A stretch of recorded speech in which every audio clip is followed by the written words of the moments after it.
जनसंख्या भी बहुत कम है, वहाँ पर आप लोग ऑर्डर कंट्रोल नहीं कर पा रहे हैं।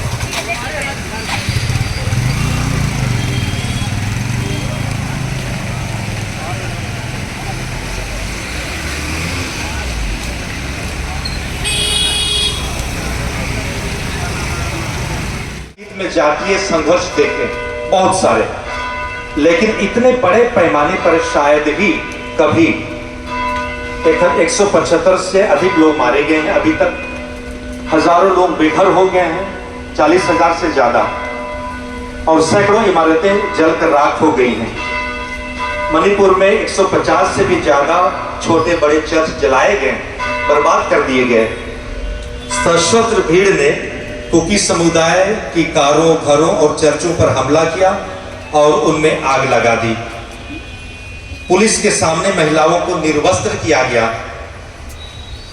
जो महिलाएं पुलिस की कस्टडी में थीं, उनके साथ दुष्कर्म भी किया गया पुलिस के सामने। मणिपुर के कई हिंसाग्रस्त इलाकों में रात रात जग कर महिलाएं घरों की पहरेदारी कर रही हैं। बहादुर महिलाएं हैं ये।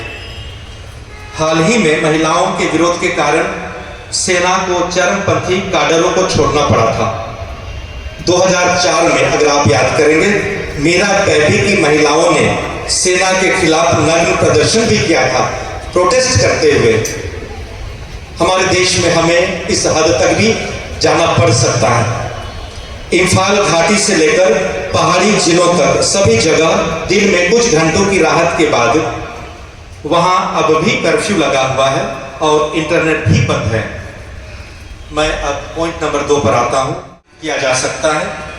राज्य के कुल क्षेत्रफल के 10% भाग में नदी की घाटी या मैदान, तराई क्षेत्र जिसे बोलते हैं, और 90% पहाड़ी क्षेत्र है। मणिपुर को एक जातीय सांस्कृतिक विषम समाज के रूप में जाना जाता है। यहाँ विभिन्नताएं हैं, जिसमें 3 मुख्य जातीय समूह शामिल हैं। 3 प्रकार के लोग वहां रहते हैं: मेतेई, कुकी और नागा। मेतेई ज्यादातर मणिपुर के घाटी क्षेत्र में रहते हैं, वो नीचे रहते हैं, तराई में रहते हैं, घाटी में रहते हैं। जबकि नागा और कुकी, उनकी अपनी पहचान है, अपनी आइडेंटिटी है, अपना कल्चर है, और वो पहाड़ी जनजातियां हैं, पहाड़ों में रहती हैं। तो 90% मणिपुर के भागों में ये हमारे ट्राइब्स रहते हैं, जो सदियों पहले से वहां पर रहते आए हैं। ये जातीय समूह अक्सर ऐतिहासिक अन्यायों, जिसे हिस्टोरिकल इनजस्टिस कहा जाता है, और वहां भी बहुत सारे विवादास्पद कानून बने, कंट्रोवर्शियल लेजिस्लेशंस, और वहां पर ऑटोनॉमी की मांग रही है, स्वायत्तता की मांग रही है।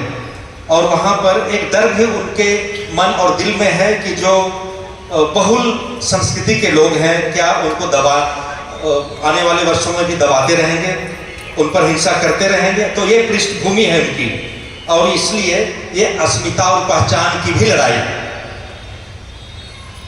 एक बात हम ये भी जान लें, हम यहाँ अपने क्षेत्र में 5वीं अनुसूचित क्षेत्र की बात करते हैं। मणिपुर में 6ठी अनुसूची का विस्तार जरूर है, लेकिन वह घाटी के क्षेत्रों में, जहां ये आदिवासी जनजातियां हैं, वहां एक दूसरी व्यवस्था है जिसे कहा जाता है द हिल एरिया काउंसिल, और वहां 6ठी अनुसूची पूर्ण रूप में लागू नहीं है। हर चीज के लिए उनको पूछना पड़ता है। डिस्ट्रिक्ट काउंसिल पूर्ण रूप में स्वतंत्र नहीं है।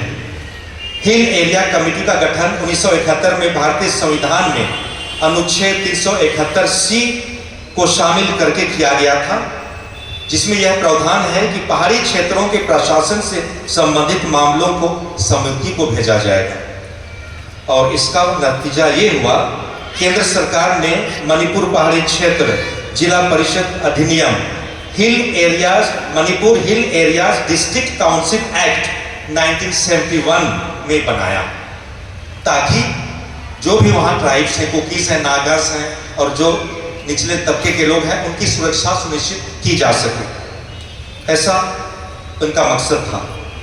लेकिन दूसरी ओर 6ठी अनुसूची, जिसका मकसद था विकेंद्रीकरण या डिसेंट्रलाइजेशन, वह पूरा नहीं हो पाया, क्योंकि जो डिस्ट्रिक्ट काउंसिल हैं उनको पूरे अधिकार नहीं मिल पाए, उनको लेजिस्लेशन का, कानून बनाने का और जुडिशरी, न्याय करने का कोई अधिकार नहीं था।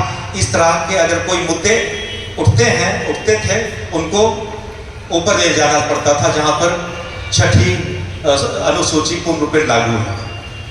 तो ये फर्क आप देखते हैं और ये विषमता देखते हैं। इस प्रकार 1974 से आदिवासी समुदाय मणिपुर के पहाड़ी क्षेत्रों में छठी अनुसूची के विस्तार की मांग कर रहे हैं और इसलिए वहां के आदिवासियों की मांग थी कि छठवीं अनुसूची को पूर्ण रूप में हिल एरियाज में भी लागू किया जाए, और ऐसा नहीं हो पाया। अगली बात हमारे जानने के लिए, अनुसूचित जनजातियों की सूची में समूहों को शामिल करना या ना शामिल करना भारतीय संविधान की धारा 342(1) के अनुसार प्रावधान है, और इसको लेकर बहुत सारे ऐसे समुदाय शामिल कर दिए गए हैं जिसके कारण अब तक बहुत सारे विरोध हो चुके हैं, और हाल ही में जिसके कारण यह हिंसा हुई, इस तरह की ही बात थी जिसकी चर्चा हम बिल्कुल संक्षेप में करेंगे। तो अब हम ये देखें, इन राजनैतिक मुद्दों से उत्पन्न होने वाले प्रमुख जातीय राजनैतिक संघर्ष कैसे पनपते थे और अभी किन्हें इसका खामियाजा भुगतना पड़ रहा है।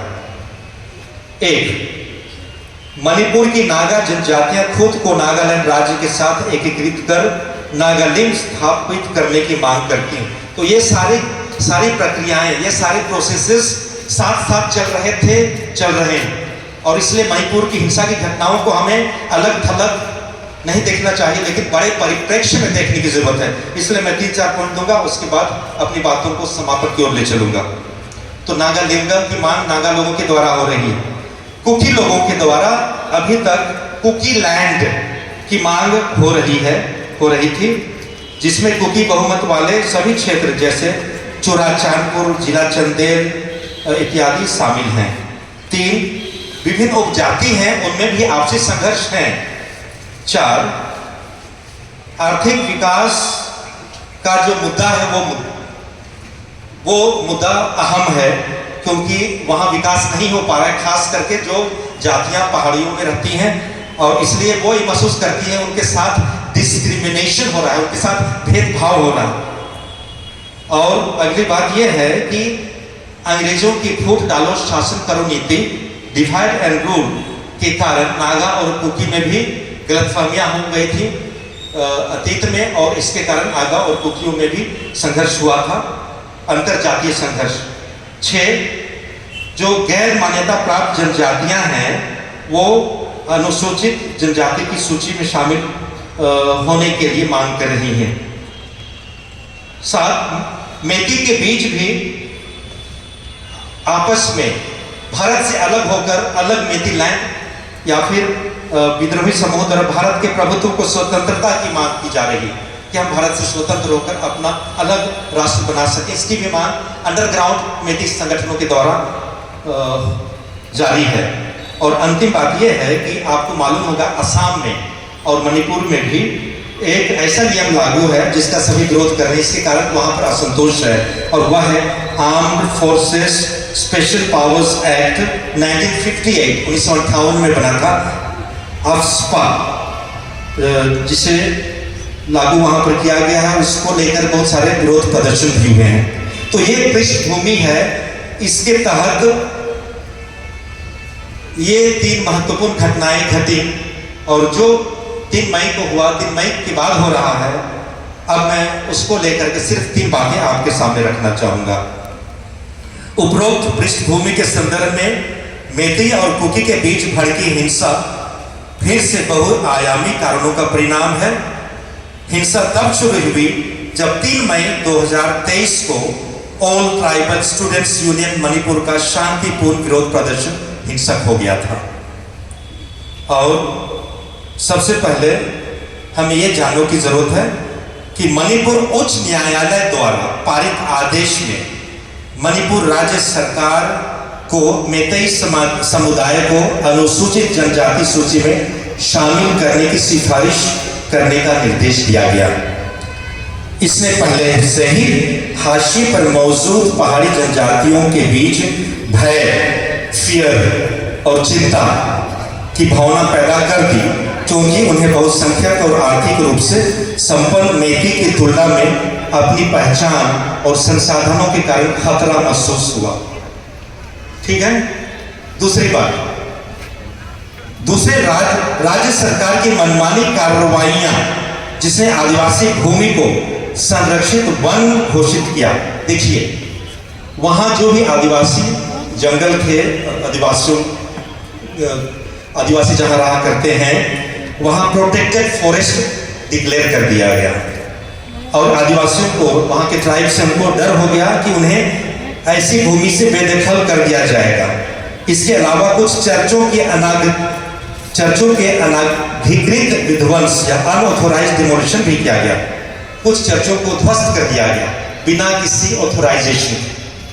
तीसरी बात याद रखें, भारत सरकार और कुकी आतंकवादी समूहों के बीच एक त्रिपक्षीय वार्ता हुआ था, युद्ध विराम समझौता हुआ था और उस समझौते का नाम था suspension of operations 2008, suspension of operations 2008।